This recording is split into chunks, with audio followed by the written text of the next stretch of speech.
Hi guys, welcome back to my channel. I'm Bella Rareworld. Last week I sat down with a colleague of my network who I've known for some time, Stuart, and he interviewed me on his IGTV. I've added the IGTV to my channel and Think Tenacity podcast. Guys, also follow Stuart Bardin on his social media platforms, and I hope you enjoy this video. Do you want to break down each one a little bit and just educate? And what I'd like to say before we dig deep, talking about health for the viewers, this is a trigger warning for anybody who is struggling with mental health or had mental health problems in the past. It may be triggering, it may not, but I'm just wanting to make that announcement. To be honest with you, I've struggled with mental health as a young age. I was really a bit different in the school playground, and also I suffered sexual abuse as a child, which has had a big impact in the mental illnesses that I have. So diagnosed with bipolar disorder, what it is, it's a mood disorder and it's incurable. It is primarily medicated with medication. You can have therapy and counselling. But living with bipolar means your mood can switch in a minute, literally. You can go from a high being mania and you can go to a low with depression. The way my bipolar manifests is I suffer more the low ends, depression. My depression can be really, really bad. Lose my confidence, memory loss. Can't leave the house, sometimes social anxiety, a long list of what depression is, but then I might switch into a manic. So it's really, really hard to regulate, and it has a big effect on daily activities. It's very dissipating. You're literally disabled, to be honest. You really can't do a lot of the daily tasks that we take for granted. And I also suffer from PTSD, which is quite more of a common mental illness, which is known as trauma. One thing with PTSD is a lot of people relate it to what soldiers get when they've been to war. And that's not necessarily so. And in some ways, I wouldn't have wished on the world to have 3 mental illness. But in some ways, the PTSD is great because then I can break that misconception. It's not just you go to war, like I can do a robbery in my life, let alone pretend. You know what I mean? So trauma of anything, and it could be trauma also from a marriage. It could be trauma from a terrorist. It could be trauma from anything, losing grief, a family member, or moving home, moving into a new country. Trauma, there's a long list of trauma. And also, third to that, I have a personality disorder. And I would say out of the 3, the personality disorder is probably a bit harder to manage, because this has been a bit of a long rodeo for 13 years and I'm having to learn myself. And the personality disorder is a little bit difficult to manage because I'm affected by my emotions and managing emotions and understanding other people's emotions and just getting it totally wrong. So that personality disorder is probably, I'd say, a little bit harder to manage. Yeah, there's a lot there, isn't there, Bella? And what kind of made you? I know you touched on it briefly at the start, but you finally decided to speak about it. What the trigger? Why did you think, right, now's the time? I owe a lot of it to my mentor, Barnaby Winter, because he knows me inside out, but he knows me as the glamorous networking guru. He knows me just as B. He knows me on a good day, a bad day. So he's been with me for most of the journey. But the main reason is at a point of my time when I reached the pinnacle of my entrepreneurship as a networking speaker, I was getting really, really frustrated with why I found the business world so easy. How could I just pick up myself and say, I'm going to expand to New York, think about it and do it? And everybody would say, how did you do that? How did you do that? And I'm like, well, I thought it was a good idea to expand and don't, I couldn't understand why they couldn't understand. And I was struggling a bit because I was so good in my business world. I was so good as an entrepreneur. I had a lot of media, a huge network, a huge following, great success. And I couldn't understand how I'm so ill, how I'm so ill, but these things are so easy for me, right? And what a lot of people don't know about me as a networking guru, I know thousands of people, as you know me in my networking world, and I can step into a room, talk to a lot of people. But when I'm at home, I'm a very introvert. I probably have social anxiety, but I am quiet. Like, I don't even have a TV. I haven't had a TV for like 7 years. I'm like quiet. I don't even have a lot of visitors, the postman or Amazon, So I couldn't understand how I could transform into a networking guru. And I didn't understand why people felt it was difficult to network or do that. And so it was really frustrating me. Then it made me really understand, well, there are so many things I cannot do being mentally ill because my bipolar stops me. And then I don't know what happened, maybe through a lot of meditation. One day I was like, I just have to accept this. There is nothing I can do about this. And then I just woke up one day, I said, I just accept it. The Lord has made me great at entrepreneurship, but I'm not as strong in this area, and it's okay. And I think once I got peace with myself, I actually then felt a bit sad because I thought, hold on a second, bipolar disorder isn't one of the most popular illnesses or known, like PTSD. But then I thought, wow, there are a lot of other people struggling with mental health. And then when I started to look at the statistics, like 1 in 4, then I said, you know what, I'm ready to share my story, because I thought, despite everything I've gone through, I've still had a successful life. But I thought there's probably loads of other people who are really struggling. And because we didn't talk about mental health as we do, I don't know if they are really cooped away and they can't do anything. I thought, well, at least let me just show you still can have a somewhat life to live. And then once that was it, it was it. No, I mean, you brought up so many good, interesting parts there, Bella, because I think people, when they hear like mental illness or like mental health or whatever, they don't realise that like there can be complete two sides to the coin, can't there? Like, you're very similar to me. We're out there. I've always been very. I come across as an introvert. An extrovert. I'm PTing. I've got a background in acting. I've done presenting to camera. I'm not shy. If you met me out on a night out, I'm everyone's friend. But very much like you, when I'm home, I'm shut off. I'm very shut off. I don't really. If someone comes round my house and knocks uninvited, I might not answer the door. But I can totally agree. You are listening to Think Tenacity Podcast. Did you know Think Tenacity Podcast is proudly sponsored by rareworldremovals.co.uk for all your home and office removal needs.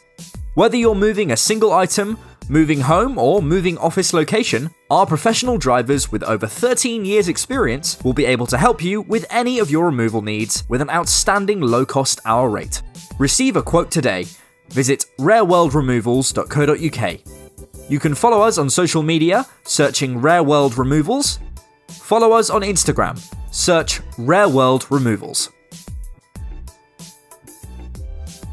Let me tell you a funny story. One time I was in New York, right? So basically, you know what I'm like, Stuart. Any networking event, I am not missing it. Any chance to do business, right? So I'm in New York now, and my mate, he knows like all the 5-star top events to go to, right? All the investor, you know, the top notch. So it was New York restaurant week. So all the Michelin star restaurants. So she invited me to like a Michelin star restaurant. Wicked networking over like a 5-course meal. Woo! I made sure I double stacked on my business cards, right? So I'm doing my Googling, networking, all this great, loving it, 5-course. Woo! So then afterwards, like, great business. Then it was only 7:30. And she knows I'm a good timer, right? So everyone was getting their coats. Then this is her to me. She goes, "Oh, Bella, we're going up to the bar, the rooftop bar. Grab your coat, come and we're going." Stuart, my neck started to heat up. My palms started to heat up. My nice dress, my 6-inch heels. Now I could feel the weight, right? The anxiety. I was like, shoot, what am I going to say? Because socially, I cannot hang around in a social situation with people.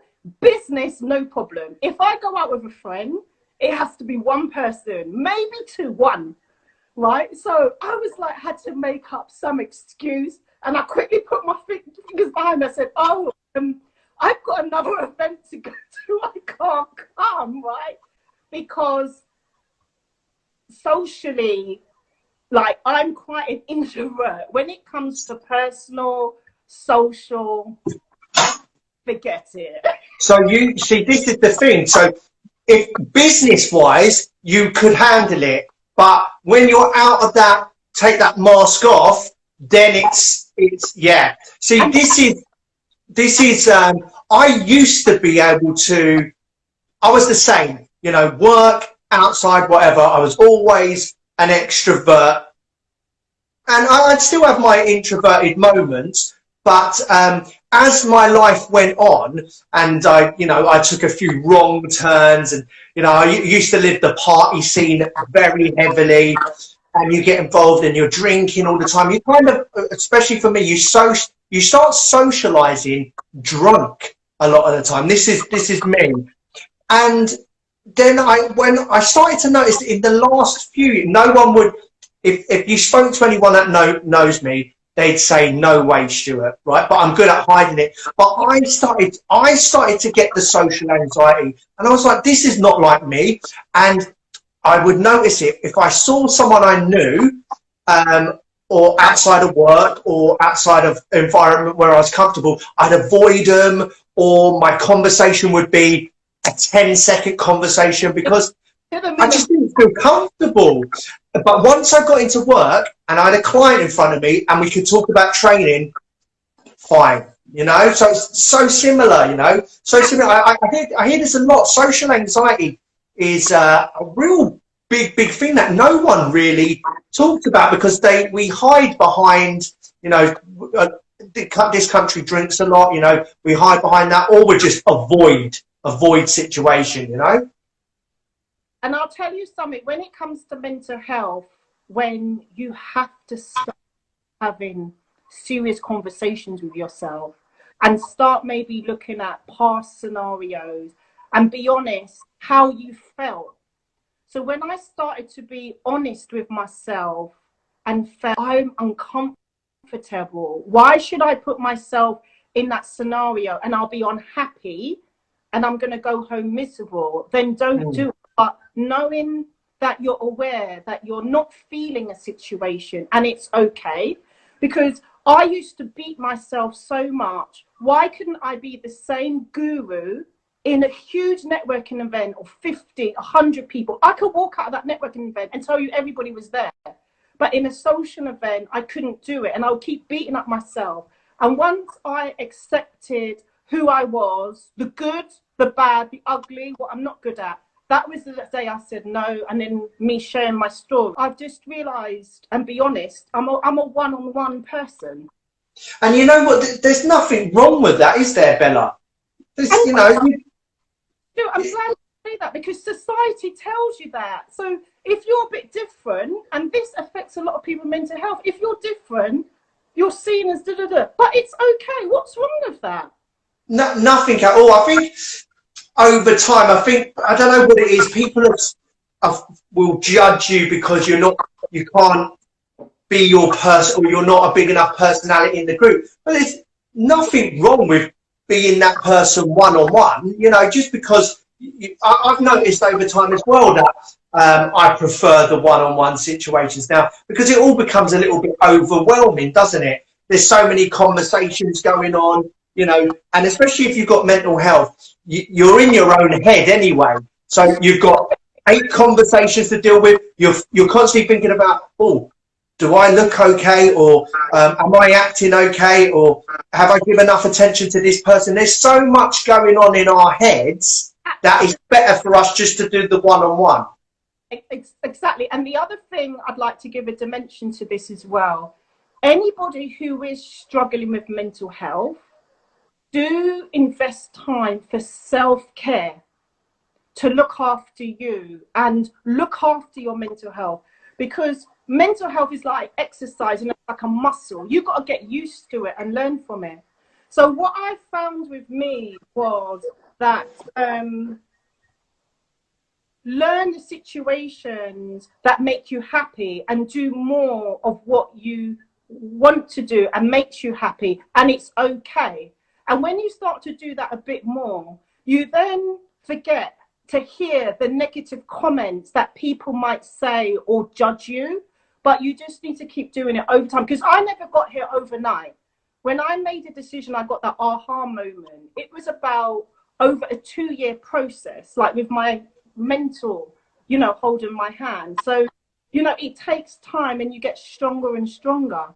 The other thing I wanted to add, what you said about, when you've got stuff in your mind with mental health, when I started to learn more about self-care with me, because I never did self-care before, even during like my 13 years, like it was hard enough coming to terms with my mental illnesses, right? So with bipolar, like your mood can switch. It's a bit like the summer weather, like bank holiday was supposed to be hot, then it's raining hot, right? So I have to be mindful with me. So for example, if you and I go for a drink, the idea sounds good, going to a nice rooftop, but when we get there, I might have a mood swing. So as you said, sometimes you have to be around people who are comfortable, because you've got so much going on with your head, it can be a challenge.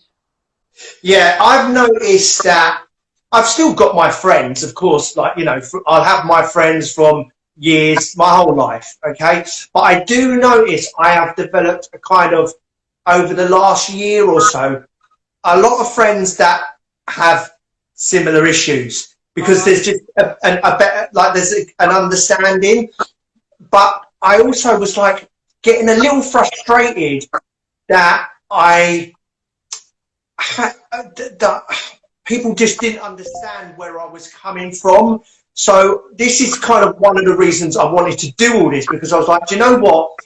I'm quite an open person, right? So let me start speaking for some people that can't speak, or are not ready to speak yet, So I'll always have those friends. But like you said, if you've got a few friends that are going through a similar issue, or know a few people like that, it's always good to keep them close, because you can it will keep you nice and calm, won't it? You are listening to Think Tenacity Podcast. Did you know Think Tenacity Podcast is proudly sponsored by rareworldremovals.co.uk for all your home and office removal needs. Whether you're moving a single item Moving home or moving office location, our professional drivers with over 13 years experience will be able to help you with any of your removal needs with an outstanding low-cost hour rate. Receive a quote today. Visit rareworldremovals.co.uk. You can follow us on social media, searching Rareworld Removals. Follow us on Instagram, search Rareworld Removals.